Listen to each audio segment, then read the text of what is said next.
بیچارہ وہ بھی دل میں تمنا پال کے بیٹھا، اے اللہ مجھے بھی حج کی توفیق دے دے، مجھے بھی اپنے گھر کی زیارت کی توفیق دے۔ غریب سے غریب مسلمان کا دل مچلتا ہے وہاں جانے کا۔ اللہ نے اس جگہ کی محبت سب کے دل میں ڈال دی، اور اللہ نے پھلوں کی ایسی روزی دی ہے، دنیا کا کوئی پھل ایسا نہیں ہے جو آپ کو شہر مکہ میں نہیں ملے گا۔ ابراہیم کی یہ دعا کی برکت ہے میرے بھائی۔ ابراہیم چلے گئے، تھوڑا سا پانی تھا، تھوڑی سی کھجوریں تھی، کچھ دیر کے بعد پانی ختم، کھجوریں ختم۔ اب اماں ہاجرہ بیچاری پریشان، اپنی بھوک اور پیاس سے زیادہ بچے کی چنتا ہے، بچہ پیاس سے تڑپے گا، میں پانی کہاں سے لاؤں؟ دور تک نظریں دوڑاتی، کہیں پانی نظر نہیں آتا۔ صفا کی پہاڑی پہ چڑھی، سر پہ ایسے ہاتھ رکھا، دور تک نظر دوڑائی، شاید کوئی مل جائے، کوئی ہوتا کو ملتا۔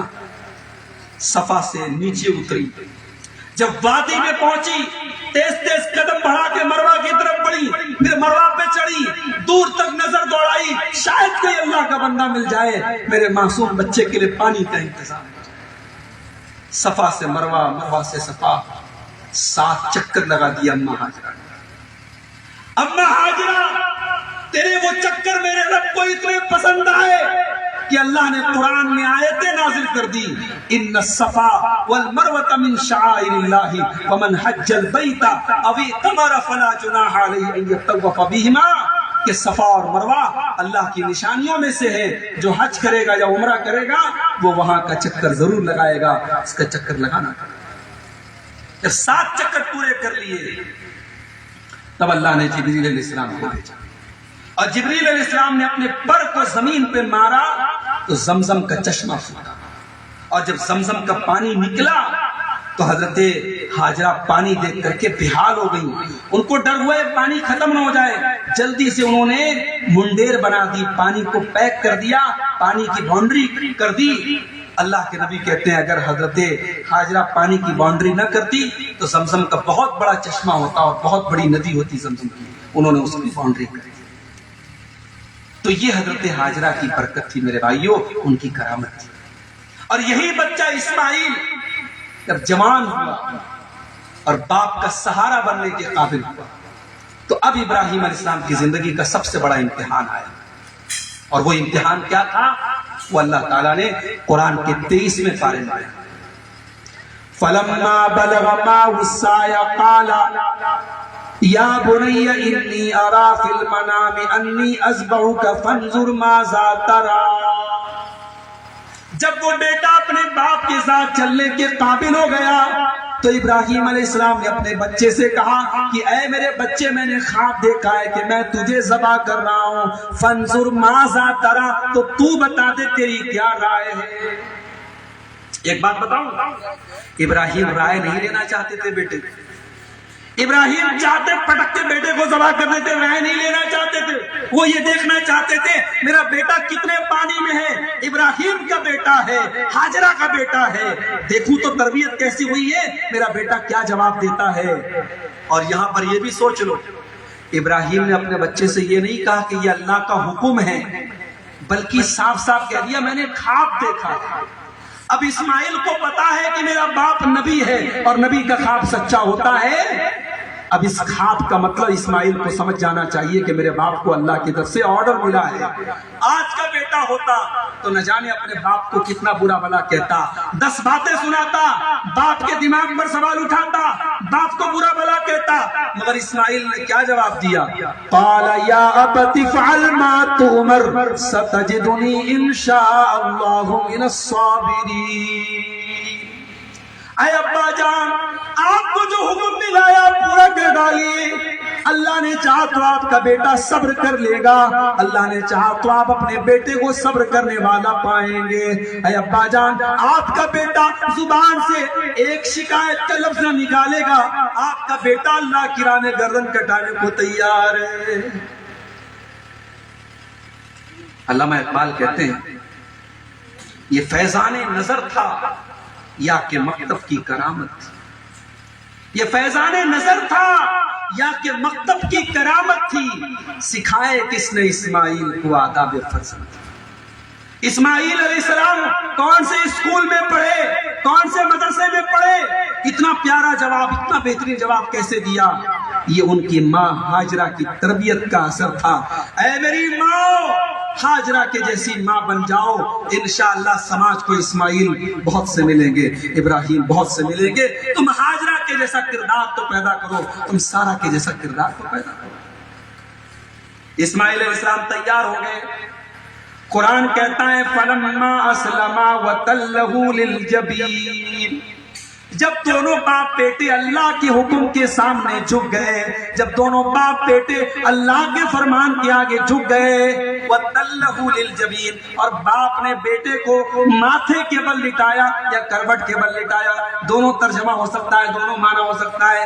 کروٹ کے بل جیسے ہم جانور کو لٹاتے ویسے بھی لٹایا، یا ماتھے کا بل لٹایا تاکہ باپ بیٹے کی نظر نہ ملے۔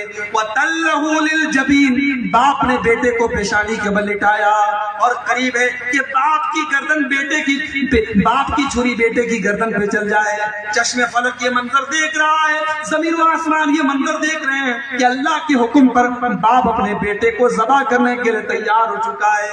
وَنَادَيْنَاهُ يَا إِبْرَاهِيمُ قَدْ صَدَّقْتَ الرُّؤْيَا إِنَّا كَذَلِكَ نَجْزِي الْمُحْسِنِينَ، اللہ کی طرف سے آواز آئی، اے ابراہیم ہمیں تیرے بیٹے کا خون بہانا مقصود نہیں ہے، اے ابراہیم ہم تیرے بیٹے کو قتل کروانا نہیں چاہتے، ہم تیرے بیٹے کو ذبح نہیں کروانا چاہتے، ہم تو دیکھنا چاہتے ہیں کہ ابراہیم تو ہم سے کتنی محبت کرتا ہے، اے ابراہیم تیرے دل میں ہماری کتنی محبت ہے۔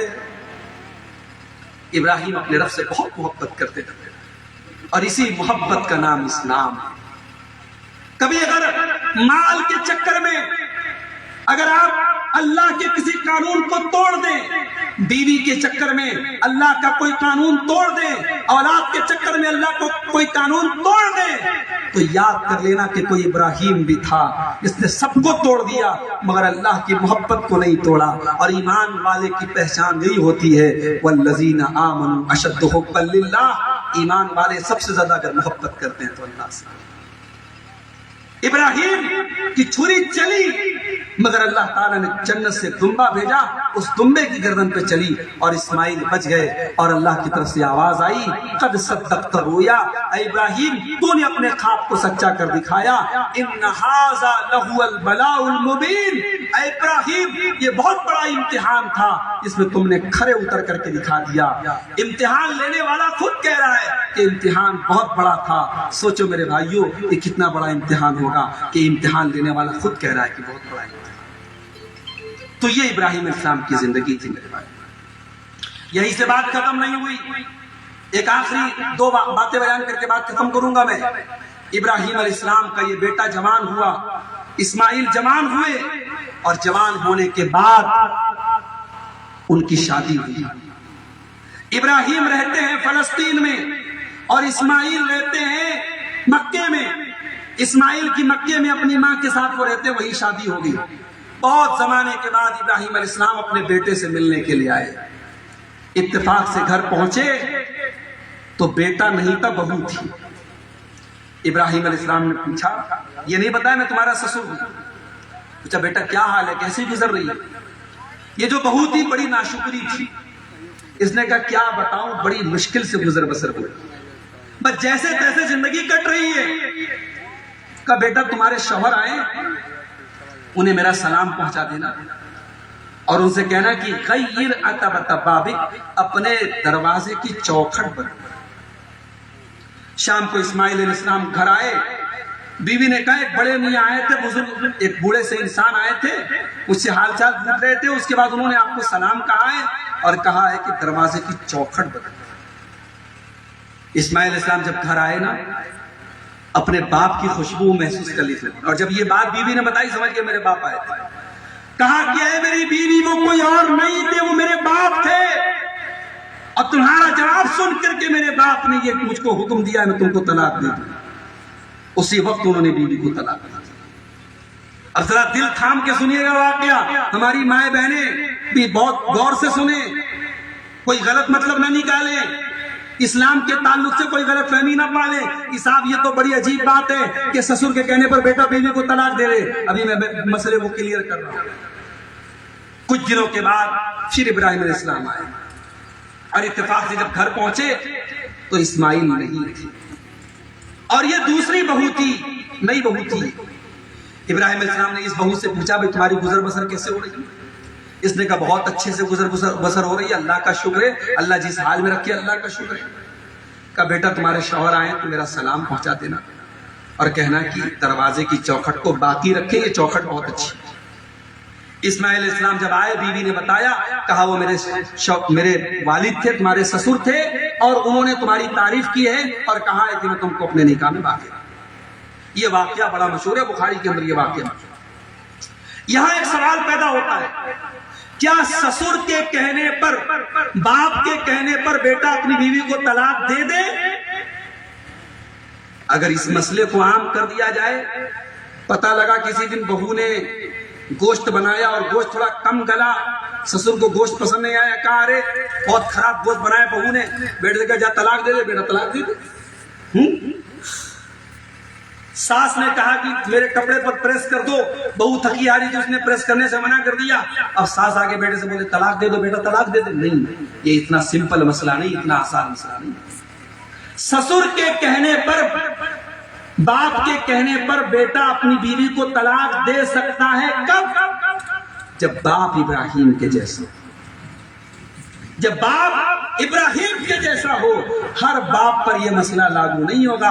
ابراہیم ایک پیغمبر تھے، ایک نبی تھے، دور اندیش تھے، تجربے کار تھے، وہ سمجھ گئے یہ عورت میرے گھر کی بہو بننے کے لائق نہیں ہے، اس کا کیریکٹر اور کردار میرے گھر کے لائق نہیں ہے، اس لیے انہوں نے طلاق دینے کو۔ ہر مسئلے پہ یہ لاگو نہیں ہوگا اور باپ کے کہنے پر بیٹا فوراً بیوی کو طلاق نہیں دے دے گا جب تک طلاق کی کوئی واقعی میں کوئی وجہ نہ ہو۔ دوسری بات یہ کہ اس حدیث میں عورت کو دروازے کی چوکھٹ کہا گیا ہے۔ جب آپ گھر میں داخل ہوتے ہیں نا، سب سے پہلے دروازے کی چوکھٹ پڑتی ہے۔ چوکھٹ کے بغیر آپ گھر کے اندر انٹری نہیں کر سکتے۔ پتہ یہ چلا کہ گھر کے اندر عورت کا رول بہت بڑا ہے۔ اگر عورت گڑبڑ ہو جائے تو پورا گھر گڑبڑ ہو جائے گا، اور عورت اگر صحیح ہو جائے تو پورا گھر جنت بن سکتا ہے۔ اس لیے ابراہیم علیہ السلام نے عورت کو، بہو کو دروازے کی چوکھٹ قرار دیا تھا۔ اس کے بعد اور آگے بڑھیے، اب ابراہیم علیہ السلام پھر تیسری مرتبہ جب پہنچے تو اسماعیل علیہ السلام سے ملاقات ہوئی، اور برسوں کے بعد باپ نے بیٹے کو، بیٹے نے باپ کو دیکھا تھا، باپ بیٹے گلے ملے اور ایک دوسرے کو خوب پیار کیا۔ اور اس کے بعد ابراہیم علیہ السلام نے کہا بیٹا مجھے اللہ نے حکم دیا ہے، اس جگہ پہ خانہ کعبہ تھا جس کو دھیرے دھیرے وقت اور حالات نے اس کی عمارت کو گرا دیا ہے، بیٹا میں چاہتا ہوں کہ میں اور تم مل کر کے اس خانہ کعبہ کو بنائیں۔ باپ بیٹے مل کر کے خانہ کعبہ کو بنائیں گے۔ بیٹے نے کہا بہت اچھی بات ہے ابا جان، میں تیار ہوں۔ باپ مستری بن گیا، بیٹا لیبر بن گیا۔ بیٹا پتھر لا لا کے باپ کو دے رہا ہے اور باپ خانہ کعبہ کی عمارت کو کھڑا کر رہا ہے۔ اللہ اکبر، یہ منظر بھی کیا منظر رہا ہوگا جب دو پیغمبر اللہ کے گھر کو بنا رہے ہیں۔ آج ہمیں مسجد میں کوئی ہلکا سا کام کرنا پڑ جائے، مسجد میں جھاڑو دینا پڑ جائے، مسجد میں صفائی کرنا پڑ جائے تو ہمیں لگتا ہے یہ بڑا چھوٹا کام ہے۔ ارے اللہ اپنے گھر کا کام اگر آپ سے لے رہا ہے، یہ نصیب کی بات ہے میرے بھائی، یہ قسمت کی بات ہے۔ جب آپ کے گاؤں میں مسجد بن رہی ہو، آپ کے علاقے میں مسجد بن رہی ہو، میری بات بڑے غور سے سننا، چندہ تو سب دے دیتے ہیں، پیسہ تو سب دے دیتے ہیں، کبھی آپ کے گاؤں میں کوئی مسجد بنے تو کوشش کرنا دو چار اینٹیں تم بھی اٹھا دینا، دو چار مٹی گارے میں تم بھی تعاون کر دینا۔ جب تک وہ مسجد موجود رہے گی، تمہارے پسینے کی ایک بوند بھی اگر اس میں شامل ہو گئی، اس کا اجر و ثواب تم کو ملتا رہے گا۔ ابراہیم اور اسماعیل خانہ کعبہ کو بنا رہے ہیں۔ ہم لوگ مسجد میں 10,000 چندہ دے دیتے ہیں تو سینہ تان کے کھڑے ہو جاتے ہیں، صاحب ہم نے بہت بڑا کارنامہ انجام دے دیا۔ یہاں دو پیغمبر، دو نبی اللہ کے خانہ کعبہ بنا رہے ہیں، اتنا بڑا کام کر رہے ہیں، مگر زبان پر کوئی بڑائی نہیں ہے، کوئی تکبر نہیں ہے، کوئی ناز نہیں ہے۔ وَإِذْ يَرْفَعُ إِبْرَاهِيمُ الْقَوَاعِدَ مِنَ الْبَيْتِ وَإِسْمَاعِيلُ رَبَّنَا تَقَبَّلْ مِنَّا إِنَّكَ أَنْتَ السَّمِيعُ الْعَلِيمُ۔ دونوں باپ بیٹے خانہ کعبہ کی تعمیر کر رہے ہیں، باپ بھی تعمیر کر رہا ہے اور بیٹا بھی اپنے باپ کا ساتھ دے رہا ہے، اور دونوں کی زبان پر کیا دعا ہے؟ اے اللہ ہمارے اس عمل کو تو قبول فرما لے، اے اللہ تو دعاؤں کو سننے والا ہے، تو دل کے حالات کو جاننے والا ہے، اے اللہ ہماری اس نیکی کو تو قبول فرما لے۔ پتہ یہ چلا کہ جب نیکی کرو تو اللہ کو دکھاؤ، پبلک کو مت دکھاؤ، عوام کو مت دکھاؤ، اللہ کو دکھاؤ۔ نیکی کر کے اترانا نہیں چاہیے، نیکی کر کے غرور نہیں کرنا چاہیے، بلکہ نیکی کر کے اس کی قبولیت کی دعا مانگنی چاہیے۔ اخلاص کا سبق دیا ابراہیم علیہ السلام نے۔ اور آخری سبق جو ابراہیم کی زندگی سے ہمیں ملتا ہے میرے بھائیو، ابراہیم علیہ السلام سے جب اللہ نے کہا کہ میں تمہیں لوگوں کا امام بنانے والا ہوں، تمہیں انسانیت کا امام بنانے والا ہوں، تو ابراہیم علیہ السلام نے کہا وَمِن ذُرِّيَّتِي، اے اللہ میری اولاد کا کیا؟ دیکھو ایک باپ کو ہمیشہ اپنی اولاد کی فکر ہونی چاہیے، ابراہیم کو بھی اپنی اولاد کی فکر ہے۔ اللہ کہہ رہا ہے وَإِذْ قَالَ، ابراہیم علیہ السلام سے اللہ نے کہا انی جاعلک للناس اماما، اے ابراہیم ہم تمہیں لوگوں کا امام بنانے والے ہیں۔ قال ومن ذریتی، ابراہیم نے کہا اے اللہ میری اولاد کا کیا ہوگا؟ قال لا ینال عہد الظالمین، اللہ نے کہا کہ ابراہیم کان کھول کر کے سن لو، ظالموں کے لیے ہمارا کوئی وعدہ نہیں ہے۔ تمہاری اولاد نیک ہوگی، جیسے ہم تم کو امام بناتے تمہاری اولاد کو بھی امام بنائیں گے، لیکن اگر تمہاری اولاد ظالم ہوگی، تمہاری اولاد اللہ کی نافرمان ہوگی، تو اے ابراہیم کان کھول کر کے سن لو، لا ینال عہد الظالمین، ہمارا وعدہ ظالموں کے لیے نہیں ہے، ظالموں کے لیے ہمارا وعدہ نہیں ہے۔ یہاں پہ صاحب لوگ کہتے ہیں ہم سید ہیں، ہم آل رسول ہیں، چاہے وہ ایک ٹائم کی نماز نہ پڑھے، کہتا ہے صاحب میں تو سید ہوں، میرے بدن کا رونگٹا جہنم کی آگ میں نہیں جل سکتا ہے۔ میرے پیارے ساتھیوں، اللہ کے یہاں یہ نہیں دیکھا جائے گا کہ آپ سید ہیں یا آپ کس کی اولاد ہیں، اللہ تعالیٰ کے آپ کا عمل دیکھا جائے گا۔ ابراہیم علیہ السلام نے اپنی اولاد کے لیے دعا مانگی تو اللہ نے کہا نہیں، آپ کی اولاد اگر ظالم ہوگی تو ہمارا وعدہ آپ کی اولاد کے لیے نہیں ہے۔ ابراہیم علیہ السلام نے اللہ سے ایک دعا اور کی تھی، کیا دعا کی تھی؟ وَلَا تُخْزِنِي يَوْمَ يُبْعَثُونَ، اے اللہ مجھے قیامت کے دن تو رسوا مت کرنا، یوم لا ينفع مال ولا بنون، جس دن نہ مال کام آئے گا نہ اولاد کام آئے گی۔ قیامت کے دن نہ مال کام آئے گا نہ اولاد کام آئے گی، الا من اتى اللہ بقلب سلیم، قیامت کے دن تو وہی کامیاب ہوگا جو صاف ستھرا دل لے کر کے آئے گا۔ قربانی کرنے والوں، جب 17 تاریخ کو اور 10 ذی الحجہ کو جب اپنے جانوروں کے گردن پہ چھری چلانا تو ذرا دل کو ٹٹولنا کہ دل صاف ہے کہ نہیں ہے۔ 50,000 کا بکرا لے آؤ، اگر دل صاف نہیں ہے تو معاف کرنا آپ کی قربانی اللہ کے قبول ہونا مشکل ہے، اس لیے کہ اللہ قرآن میں صاف صاف کہتا ہے لن ينال اللہ لحومها ولا دماؤها ولكن يناله التقوى منكم، کہ تمہاری قربانی کا خون اللہ تعالیٰ کے نہیں پہنچتا ہے، تمہاری قربانی کا گوشت اللہ تعالیٰ کا نہیں پہنچتا ہے، بلکہ تمہارے دل کا تقوی پہنچتا ہے۔ میرے بھائیوں، آپ قربانی کا تہوار آ رہا ہے اور کل انشاءاللہ چاند نظر آئے گا۔ جو لوگ بھی قربانی کرنے کا ارادہ کیے ہوئے ہیں، جن کا ارادہ ہے کہ ہم قربانی کریں گے، ان کے لیے لازم ہے، ضروری ہے کہ وہ چاند دیکھنے کے بعد سے لے کر کے قربانی کرنے تک اپنے بال اور ناخن نہ کاٹیں، اور جو قربانی کرنے کی طاقت نہیں رکھتے ان کے لیے بھی مستحب اور بہتر ہے کہ وہ اپنے بال اور ناخن چاند دیکھنے سے لے کر کے عید الاضحیٰ کی نماز ہونے تک، جب تک لوگ قربانی نہیں کر لیتے تب تک وہ بھی اپنے بال اور ناخن کو نہ کاٹیں۔ جس کو قربانی کرنا ہے اس کے لیے ضروری ہے، اور جس کو قربانی نہیں کرنا ہے اس کے لیے مستحب ہے۔ اب ایک مسئلہ یہ ہے کہ گھر کا گارجین، اس کے لیے تو ضروری ہے، کیا گھر کے سارے لوگوں کے لیے ضروری ہے کہ بال اور ناخن نہ کاٹیں؟ تو گھر کے سارے لوگوں کے لیے مسئلہ نہیں، جو گھر کا گارجین ہے اس کے لیے ضروری ہے۔ گھر کی عورتیں ہیں، بچے ہیں، اگر وہ بال ناخن کاٹنا چاہے تو کاٹ سکتے ہیں، اگر وہ بھی پرہیز کریں اور چاند دیکھنے کے پہلے اپنا بال ناخن کاٹ لیں تو زیادہ بہتر ہے، چاند دیکھنے کے بعد نہ کاٹیں۔ قربانی کے تعلق سے جو موٹے موٹے مسائل ہیں وہ آپ اپنے علاقے کے علماء سے پوچھ لیں۔ قربانی کی دعائیں، بہت ساری دعائیں حدیثوں میں آتی ہیں، وہ دعائیں اگر آپ کو آسانی سے یاد ہے تو پڑھ لیں، نہیں یاد ہے بسم اللہ اللہ اکبر پڑھ کے آپ قربانی کر لیں، کافی ہے۔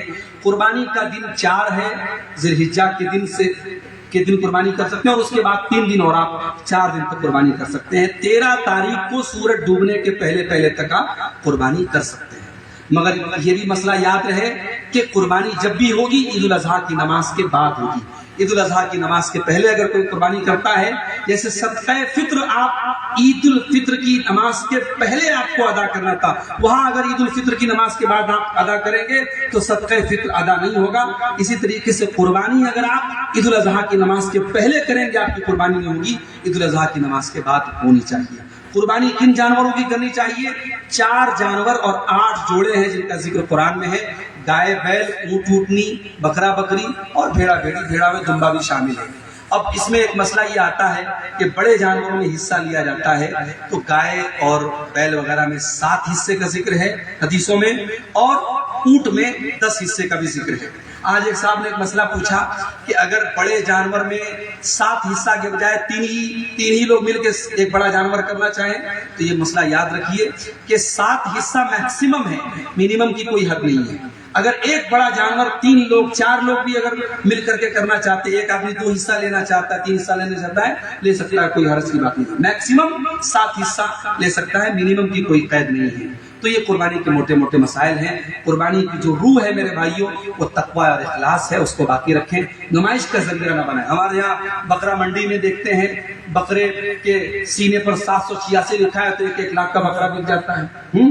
اگر اس کے سینے پر محمد لکھا، اللہ لکھا ہے، ابھی اللہ محمد لکھنا آج کے زمانے میں کون سا مشکل کام ہے؟ ساری ٹیکنیک سب کو پتا ہے کہ جانور پر اللہ محمد یہ 786 کیسے لکھا جاتا ہے۔ اس بکرے کو لوگ 2 لاکھ 3 لاکھ کا خریدتے ہیں اور نام کرتے ہیں، اخباروں میں نام آتا ہے۔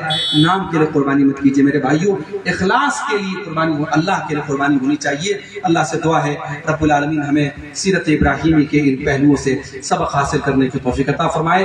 اللہ ہماری نیتوں میں اخلاص پیدا فرمائے۔ اللہ ہم سب کو اخلاص کے ساتھ اور صدق دل کے ساتھ قربانی کرنے کی توفیق عطا فرمائے۔ اللہ امن و سکون کے ساتھ ہمیں اپنا یہ دوسرا تہوار منانے کی توفیق عطا فرمائے۔ میری آپ سب سے گزارش یہ بھی ہے کہ ابھی پروگرام باقی ہے، ہمارے بعد 1-2 خطیب اور ہیں، ان کے خطبات کو، ان کی تقریروں کو آپ سماعت کر کے تب تک